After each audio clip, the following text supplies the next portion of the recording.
This is about an aspect of life, an aspect of myself and of ourselves as humans that is inevitable. And it's an aspect of myself that I have been really getting to know and becoming friends with, in a sense, and trying to understand better. Because it has ruled my world for the past few years. And it's resistance. And resistance shows up in so many ways.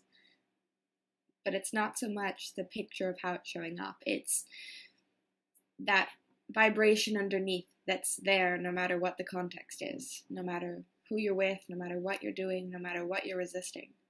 And resistance is something that is a huge bane of my existence. I find a lot of resistance, and in my closest relationships, I create resistance within myself.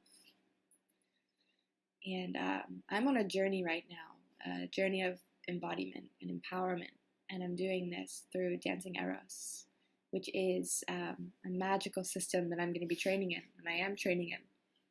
And it's really requiring me and giving me a space to be with myself and journey with myself. So in my journey today, my dance I was doing with myself, my ritual, I was feeling immense resistance. And all day I've been feeling resistance. And a way that resistance really shows up in my life is there are so many opportunities of things I could be doing or creating, and I just feel so blocked around doing them. Maybe you feel this, whether you want to create a project or you want to create a business or you want to start your own coaching or you want to be an entrepreneur, but you're just so stuck in your tracks of actually making it happen. And that's resistance. And, this resistance, I hated it for so long, and I was shaming it, and I was shaming myself for it. And I was like, why can't you just get your shit together, Kelly? Like, just do it. Stop resisting. And I was pushing myself even further in the deep end. And today, when I was, because this whole morning, it was really nice. I've just been letting myself rest, like sleeping and eating and doing exercise. But I had so many shoulds coming up in my mind. Oh, you should be doing this, or you could be making videos, or you should try to build back up what you had before, or really get some foundations going.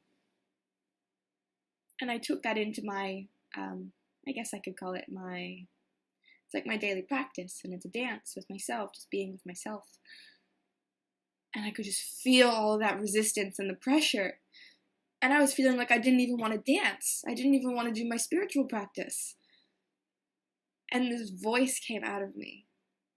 And I just started bawling because it was like, I don't want to do it. And I recognized this voice from when I was a little girl. It's like, I don't want to do it. And how many times can you count, man or woman, the times when you had to do something you didn't want to do? How many times did you feel like you didn't have a choice because you were the kid or someone else had the authority? You really didn't want to do something, but you had to do it. And you felt like in that moment you were compromising your soul. It doesn't matter what it is. It doesn't matter if it was going to bed or like making love for the first time. I don't want to do it. I don't want to do it. No, we've got to do it. I don't want to do it. No, we have to. No matter how big or how small it is. When we force ourselves to do something we don't want to do, we create a deep pain. And then I moved forward in my life, speaking personally, with so much resistance to do the things I even love to do. Things that bring me so much joy and so much passion and so much connection. But I find myself like, I don't want to do it. So I heard that voice during my ritual, and I just held myself.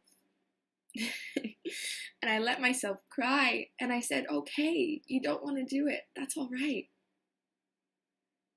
And when are we ever told that in our lives? And this isn't about shaming other people, because we get the lessons we need to get.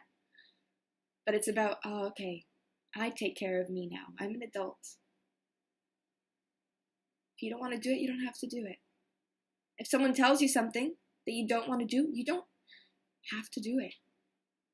And giving myself that space to just, rather than, no, Kelly, you should. Okay, I know you don't want to, but like, come on, get over it. That was my inner dialogue. And it shifted.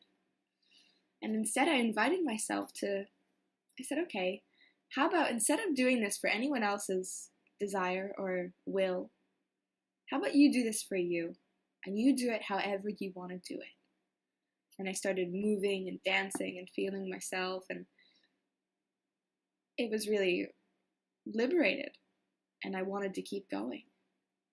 But then another blip came along, and it said, can I stop when I want to? And I said, yes, you can stop whenever you want to, little Kelly. Because so often, even when we do choose something, we feel we have to subscribe to someone else's wishes of how that's going to look or how it's going to be fulfilled. But no, the power is always in your hands. It's always in our hands. We can choose to start something, and we can choose to stop as soon as we wish. You could be making love, and after a minute with someone, I need to stop. That's okay. You could be eating your dinner, and after a minute, I don't want to eat any more of this. You could be hanging out with a group of people, and after 20 minutes or whenever, you're really feeling like you don't want to do this anymore, you can lovingly say, hey guys, I feel like I need to go now. Like, I just got to go do something else. I've got to take care of myself in this moment. There's something else I need to do. And this is our personal power, and it's always within us. But I'm just being aware of how I talk to my inner self that always knows what I want and need. But when I throw my shoulds on her, no, Kelly, stop. You should be doing this. And fuck it. All that stuff, well, that's not the real world or whatever. Sometimes you have to. No, I am not subscribing to that. I think, even that, you can lovingly ask yourself, hey, could you choose this in this moment? Could you do this for you? I know you don't want to be doing it, but how could we make this something that you want to do? I don't feel like we have to bite the bullet. I don't feel we have to suck it up. I feel that is not nourishing, at least for myself. And yeah, just getting more in touch with that little one inside that knows what you need and knows what you want and is sometimes just scared. And all your shortcomings or your weaknesses that you think are your weaknesses, they're actually just your strengths. When I started my ritual today, I felt so numb because I was like, I have no juice. Like, I'm not feeling this. I don't want to be doing this. And such numbness. But then I went in and I listened to her. And all she was saying is, I don't want to do it. And at first I judged her. But then I was like, oh, wow. You've said this many times before, Kelly, in your life. This is a pattern. So you just create that pattern because you're looking for someone to tell you it's okay, you don't have to. And that someone is me. All those things you don't want to do or you want to feel safe. And you're waiting for someone to tell you it's okay. You don't have to worry about that. Even when other people tell it to you, I'm sure it feels good at first, but then it wears off. It's because the one you really need to hear it from is yourself. And when I embraced that, and when I danced with that and moved with that, I went to incredible places that I didn't even know were possible within that first 5 minutes. And by my 30 minutes, it was pure magic what I was able to experience within my own body and within my own heart. So I wanted to share because I feel that as humans on this path of life, we're all walking some path. And there is ample room for overlay. And, with so much going on in our world, it can be hard to say no. And say, I don't want to do it. That little kid in you, I don't want to do it. I don't want to do it, Dad. I don't want to do it, Mom.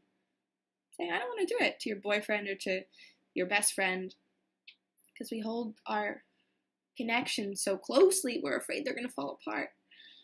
But the number one connection is the connection to ourselves. And when we let our connections with others overrule our connection to ourselves, we fall apart. And then we're dependent on those people that may not be so nourishing. all about bringing it back to a whole connection with ourselves. And that's the journey I'm on right now, and will probably be for the rest of my life. Just wanted to share that though, and by me sharing it, I hope it inspires something in you. And it also just gives me a strong sense of safety and comfort in myself to be able to share this, because it just fortifies what I'm creating for myself and the kind of space I want to hold for other people, where, hey, you can do whatever you want. Tell me at any moment that you need to stop, or that you need to go, or that you need to stop talking, or you want it to be quiet. I want connections like that. I want to be with people who speak what they need and aren't trying to please or uphold some idea of what they should be. Because when we surround ourselves with people like this, and when we are that person, we inspire others. We create a lot more harmony and connection. And ironically enough, we're able to get shit done a lot more effectively. So that's all. Just wanted to share.